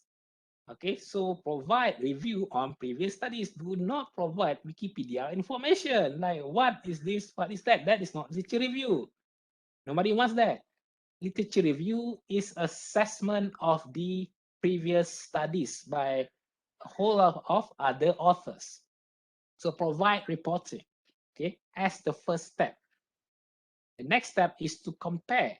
For example, this one, different research, however, they are adopting the same method of classification. This is to compare. A whole lot of these guys are using the same method. Now you are comparing apple to apple. Their studies are not the same. One guy is studying on emission, one guy is studying on performance, but they classify with the use of this particular method, this particular segregation method. So different research, different aim, different focus, but similar approach. Hence, they are comparison. All right. Contrast. So here, one study is performing a study on the Desmo valve substitution, and then Gilma is performing on conventional spring operated valve. So still on valve configuration, but two different takes. One using Desmo, which is cam, one using conventional spring. So still valve, but different. Hence, apple to orange, contrasting. Okay, showcase, show the result. Okay. I want to do this because of this. See, this guy said this. Contrasting. The last part will be critique. And this example where I'm sharing, I'll have the critique and the research gap as a combo. Okay, so the critique is, okay, this particular classification is lengthy, is confusing, is extensive. Therefore, there is the need, there is an opportunity to actually establish another classification system for motorcycle. So from the critique, the research gap is born. Okay, this is how one way that you can showcase your research gap. Okay, from your critique. Hey, they didn't do this, it is not explored, this is an opportunity. Now this is my research gap, I'm going to do this. This is how you showcase the necessary for your study because of the critique that you make. So the critique can be of your advantage as well. So this is how research gap can be presented in your chapter 2. Okay, this shall strengthen your problem statement as noted. Okay. At the end of chapter 2, my humble suggestion is to provide this particular table. All right, this table shall provide the details on the top 10 literature, let's say. Okay, 10 major or top 20, up to you. Okay, but the things that contribute the most, that will be significance of your study with respect to your research gap, at best, have it noted at the end of chapter 2. All right. So any question for chapter 2? Any question? No questions. All right. So now we are in chapter 3, research methodology. Research methodology, this is the danger that I wish to highlight first. Someone actually showed this in their defense. This is my research methodology. He actually showed this particular flowchart. This is not research methodology. This is your flow chart in doing your work. All right. Research methodology is to list out all the research methods that you will use to collect your data, to validate your data, to perform your assessment, and to validate your result. This is not the one I'm showing you. This is a flow chart, not your research methodology. Someone actually did this, he failed the defense.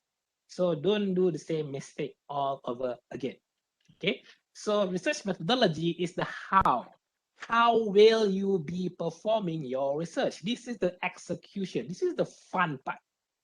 Okay, data will be collected, data will be validated. As noted here, this is one of the research pillar, which is rigor. And finally, on the results, results need to be validated as well. Okay, you cannot just show this is the result. You need to validate your result, especially if it's a PhD research. Okay, for FYP, you may not be required to validate the one that you collect, but you need to validate your result. But if you can do it, sure, even better. Okay, a full-scale research methodology will be discussed in another workshop by another speaker, because research methodology as a whole is a big thing on itself. Okay, but what we are going to do in this workshop is to show the connection between chapter 3 and your chapter 1. It has to be connected. How? Like this. From chapter 1, this is, for example, your objectives. Okay, Mr. Liang, this is quite close to your own FYP for this particular semester. Chapter 1 is the plan.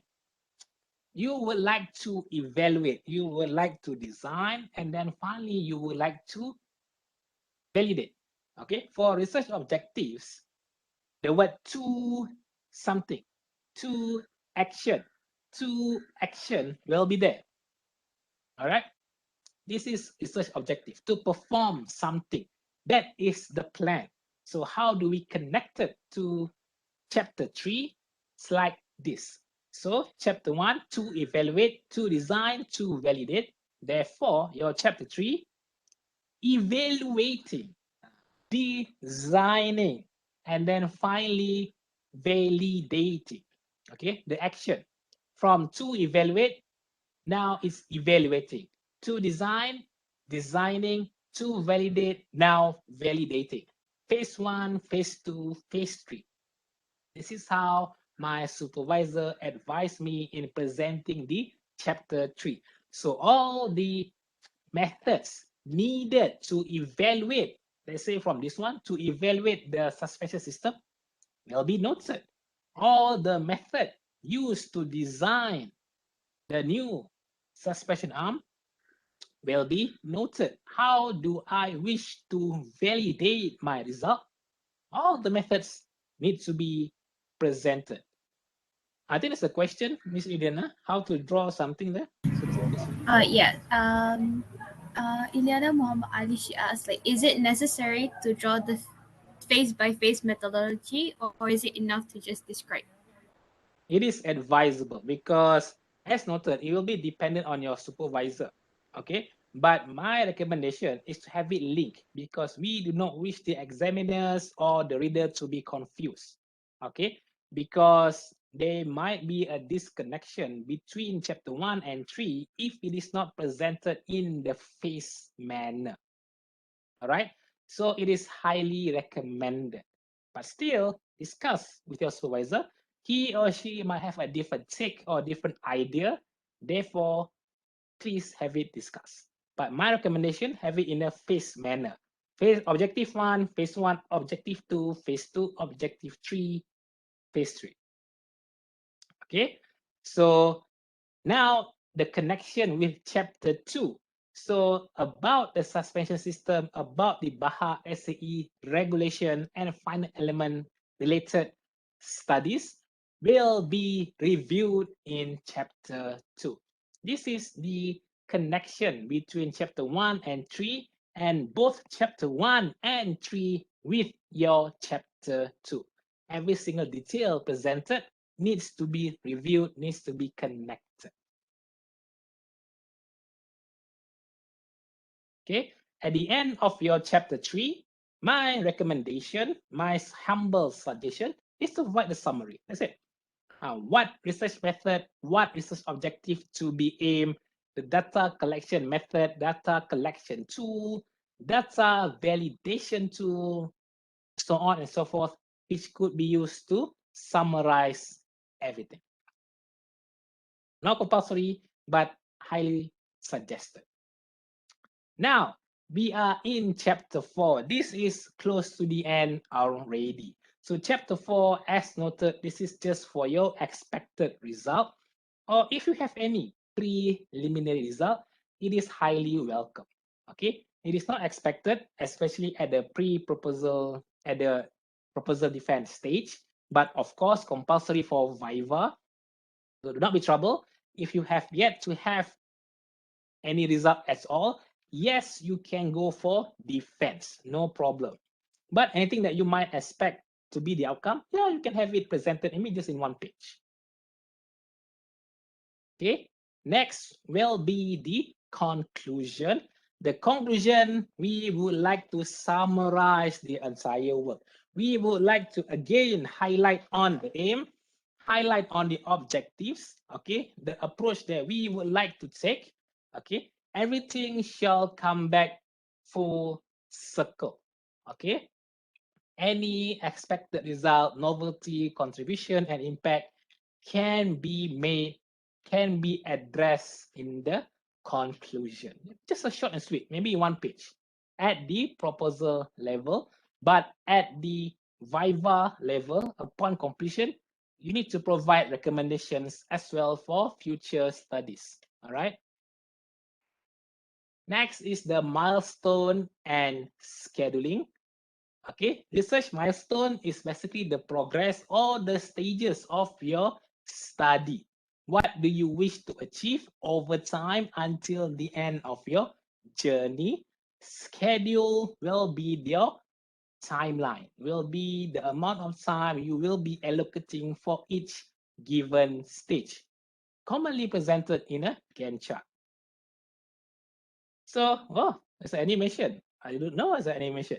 So this is an example of a research milestone, work in progress, plan work. This is from before. This is back in the year 2012 for instances. Yeah, this is an actual from my master.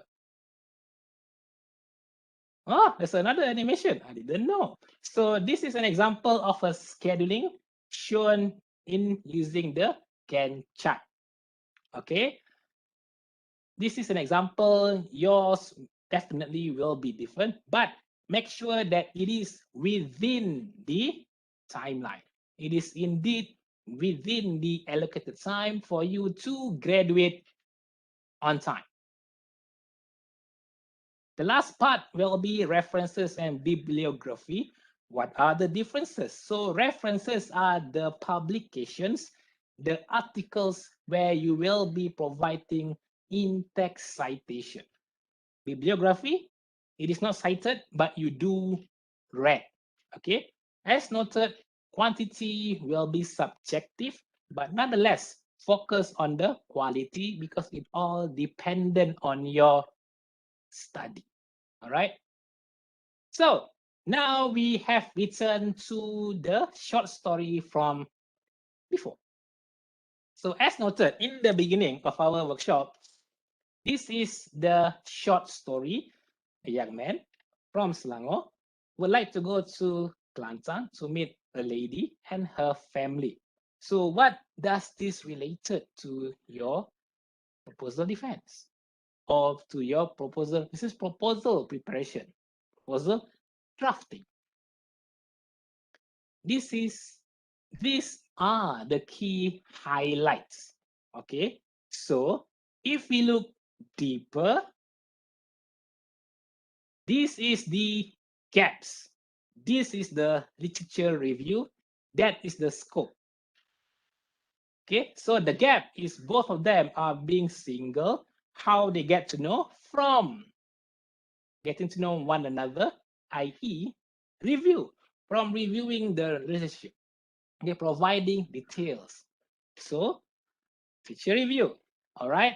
So her residential is in Paseho, Kota Baru, Kelantan. So the scope is Paseho.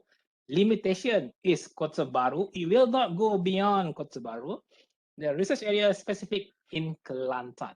So the objectives are to meet her parents and herself as well.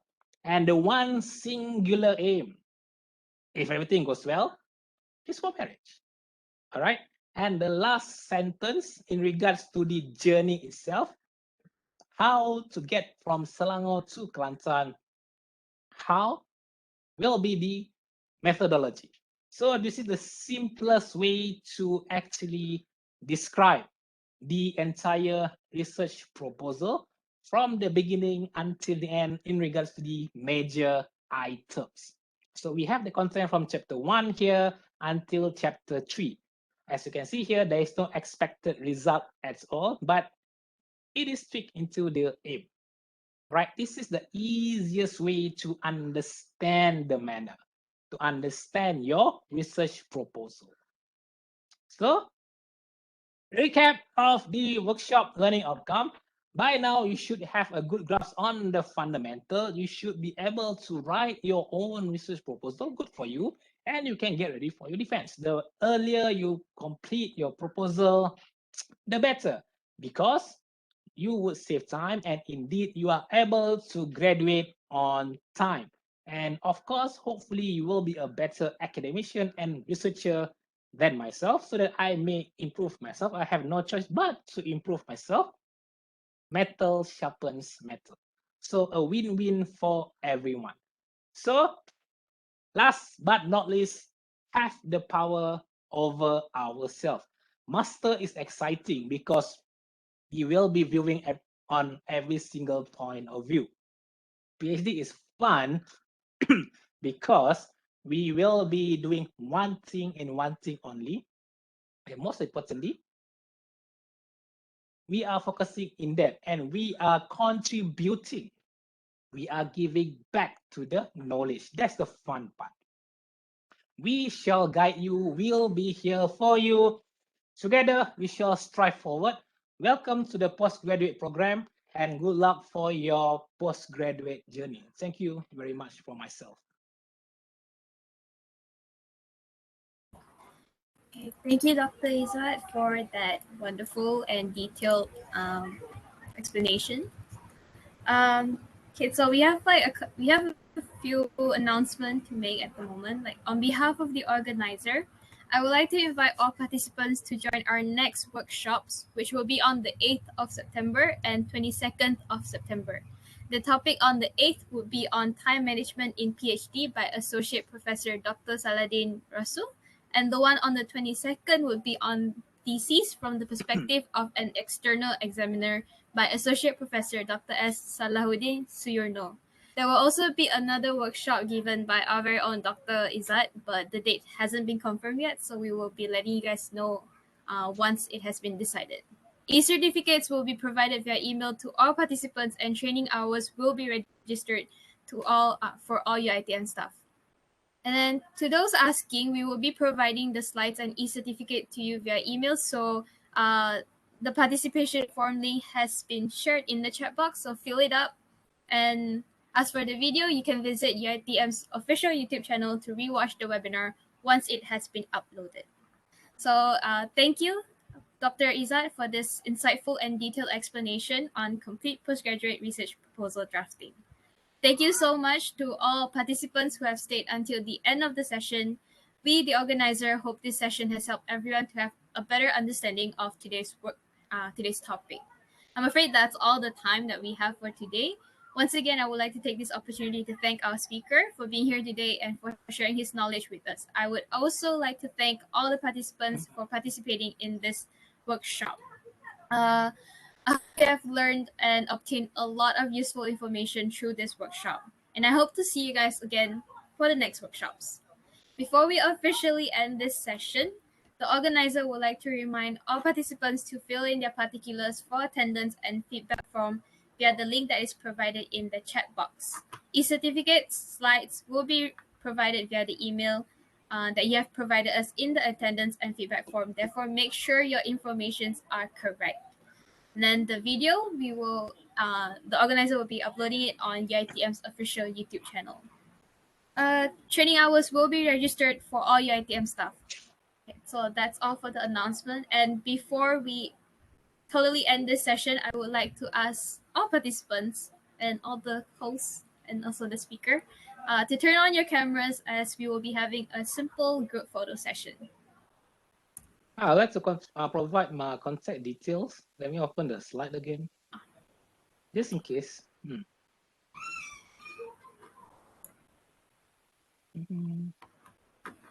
In case you would like to contact me, for example, for anything, for any query, this is my contact details, right? So since that the slide will be provided in full, all right? Yeah, same. So you can feel free to contact me. And the other webinar, of course, it will be a free webinar as well. Okay, so feel free to contact me for anything in regards to your research, either through WhatsApp or through email. Either one is welcome. Okay, totally up to you. All right, so since this is slide provided, I don't think you have any issue in contacting me. All right. So will everyone turn on your cameras?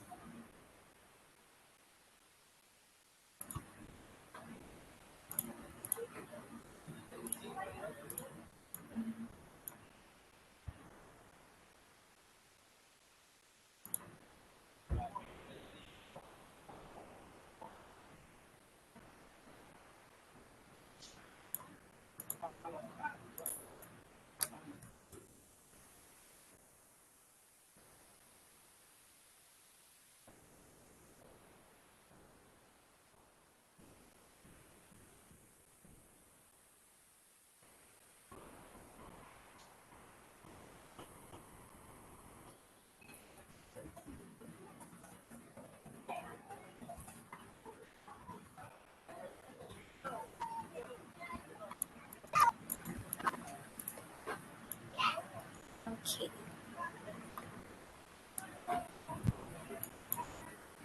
So everyone ready? That's everyone's ready. Okay. All right. 1, 2, 3. One more. 1, 2, 3.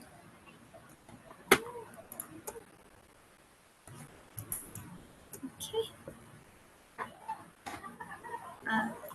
All right, that is it for today. Thank you everyone once again for attending this workshop. Thank you, Dr. Izzat, for your time.